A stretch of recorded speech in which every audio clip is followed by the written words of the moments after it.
México en 1933 era un país en una situación de crisis bastante grave.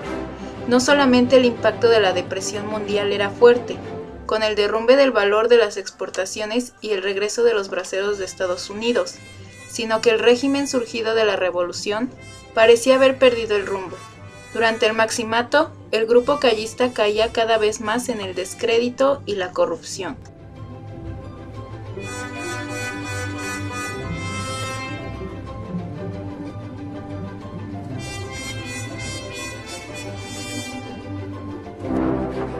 El cardenismo tiene que ser visto como un producto de una auténtica crisis social y política, una crisis que, si bien no era revolucionaria, sí amenazaba los fundamentos del régimen político existente.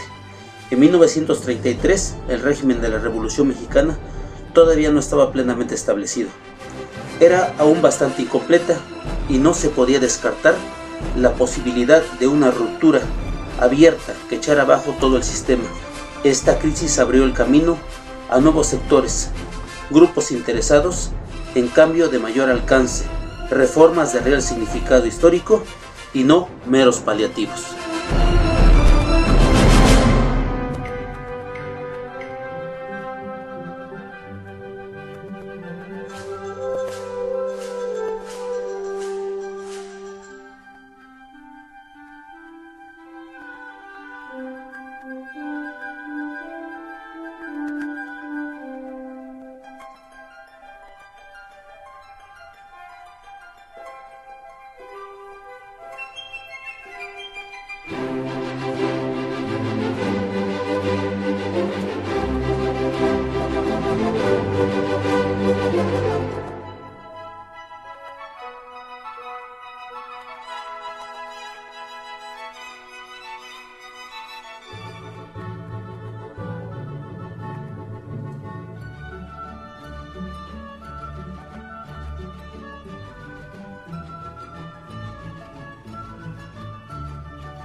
El ascenso de Cárdenas a la presidencia de México en 1934 marcó la última etapa de la Revolución Mexicana.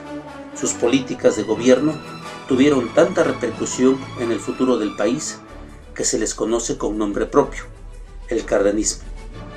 Este movimiento cardenista fue para muchos un efecto inesperado de la Constitución de 1917, debido en gran parte a la influencia de grupos de izquierda, tanto socialistas como anarquistas, populistas, agrarios y comunistas.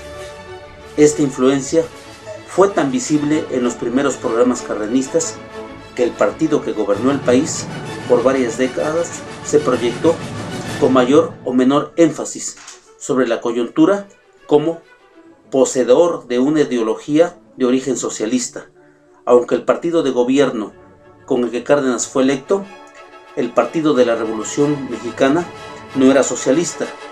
No se puede pasar por alto la acción y la influencia de la izquierda ligada o afiliada al Partido Comunista Mexicano y a la Confederación de Trabajadores de México.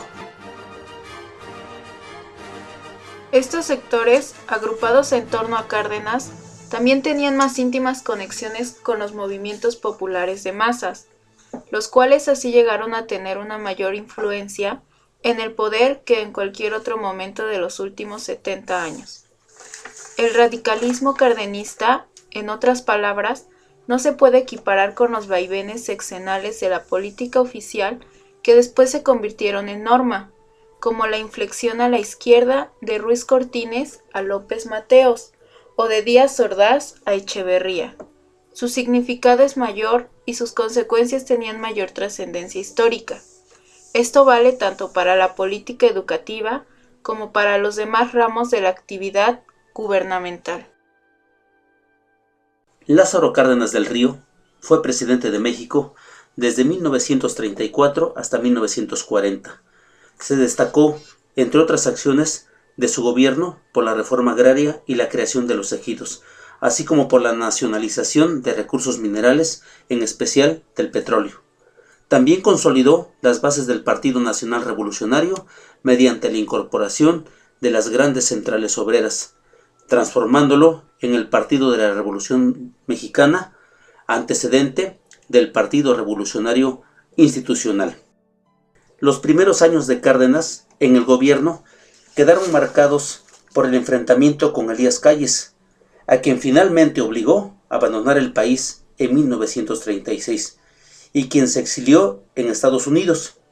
Para consolidar su poder, también se dedicó a crear una serie de organismos sindicales como la Confederación Nacional Campesina y la Confederación de Trabajadores de México, y procedió a reorganizar su partido, ahora bajo el nombre del Partido de la Revolución Mexicana, por lo que de ser una federación de partidos locales y regionales, se integró por 4 grandes sectores: campesino, obrero, popular y militar.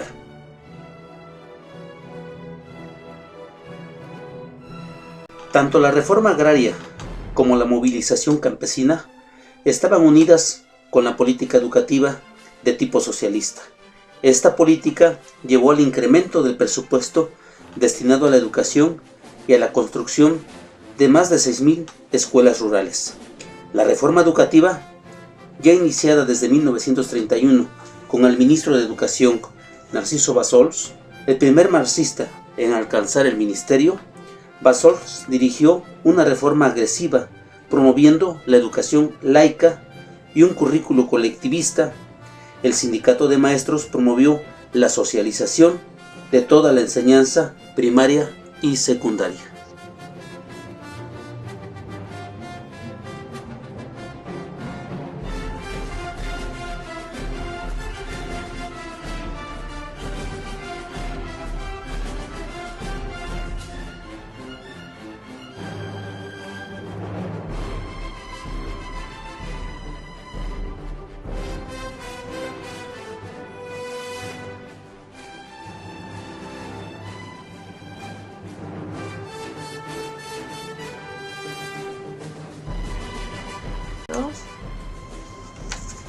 Lázaro Cárdenas nombró secretario de Educación Pública a Ignacio García Telles, quien decía que la escuela socialista debía atender principalmente las peticiones de sindicatos obreros y ligas campesinas, para lo cual debía incluir, primero, publicidad.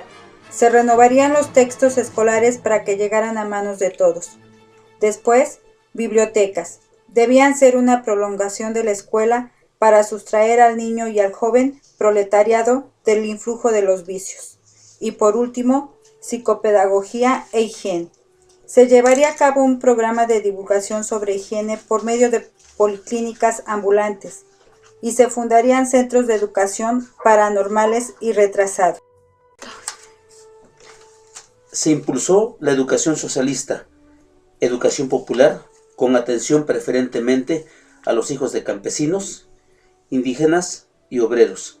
La pedagogía socialista debía de suministrar los medios y organizar los planteles para conducir a los obreros y campesinos desde las enseñanzas elementales hasta las más altas de cultura técnica y profesional, a fin de mejorar las técnicas agrícolas, así como organizar sistemas de producción colectiva. Esta pedagogía inspiraba a la formación de obreros calificados para que las masas proletariadas tuvieran una justa participación en el aprovechamiento de las riquezas que por derecho propio les correspondía. El plan se apoyaba en los derechos y deberes de los niños, la acción de los maestros y la organización escolar. Los programas debían contener información científica, trabajo manual, experiencias de los niños en los que se incluyen sentimientos, creencias y actitudes. Se fomenta la educación técnica y se reorganizan las escuelas agrícolas con base en las necesidades y aspiraciones de las comunidades rurales, que millones de maestros detectan en casi todas las regiones del país. Se elabora el primer plan de trabajo para las escuelas de campo, es decir, para las escuelas rurales. Se concibe a la escuela como una agencia cultural de convivencia social de todos y para todos, por lo cual se aleja diametralmente de los planes de estudio formales con matrícula limitada. Los principios generales que rigen los programas son: 1. La escuela es un medio donde el niño se instruye con lo que ve y hace. 2. La educación que promueve deriva de las relaciones del niño y el hombre con la naturaleza y la sociedad por medio del trabajo cooperativo, práctico y de utilidad inmediata, no la simple y monótona escritura y lectura. 3. Las actividades que realizan sirven para explicar los hechos de los fenómenos naturales y sociales. La escuela rural nace para servir a los grandes y pequeños grupos tradicionalmente marginados, indígenas y campesinos. Se crea el Instituto Politécnico Nacional en 1937 y el Instituto de Antropología e Historia. Se establece el Museo de Historia en el Castillo de Chapultepec en 1939. Todo esto se desarrolla en un contexto de intensa actividad política con apoyo del pueblo en general. A través de los congresos estudiantiles se transforma la educación. El programa educativo cardenista surge del plan sexenal, creación de más escuelas rurales para grandes masas campesinas. Control definitivo del Estado sobre primaria y secundaria, precisando su orientación científica y pedagógica y su carácter de escuela no religiosa y socialista. Preparación profesional adecuada y atención preferente a la educación indígena. Desde el inicio de su gestión, Lázaro Cárdenas promueve la reforma al artículo 3 constitucional en la que se da una educación socialista a la educación impartida por el Estado y se otorga a este el control sobre la educación primaria, secundaria y normal. Con la reforma educativa se otorga por primera vez al Estado la facultad para conceder o no autorización a los particulares que desean impartir educación en cualquiera de los 3 niveles educativos, con la capacidad para revocarla. La Iglesia comenzó sus ataques contra la educación socialista después de la aprobación del artículo 3. La Iglesia defendió como derecho natural de los padres educar libremente a sus hijos sin la intromisión del Estado y condenaba al socialismo por alterar contra el derecho natural de la propiedad privada y fomentar el odio y la lucha de clases. Tal actitud de la Iglesia mexicana estuvo respaldada por el Vaticano. Se prohibía a los católicos firmar los documentos que exigía el gobierno para que pudieran abrir escuelas de acuerdo con todas las instrucciones. Muchos curas se dedicaron a luchar en contra de la educación socialista.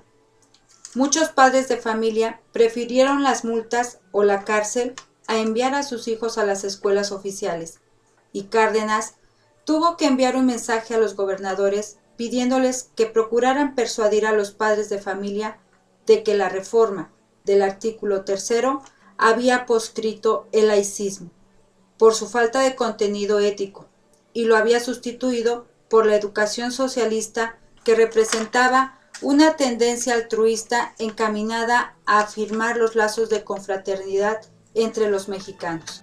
A pesar de que la Secretaría de Educación realizó un importante esfuerzo para atender los problemas que se suscitaban la aplicación del nuevo modelo educativo, sus resultados fueron parcialmente positivos, pues las dificultades eran múltiples. La redacción del nuevo artículo era impreciso y permitió muchas opiniones sobre cómo interpretarlo.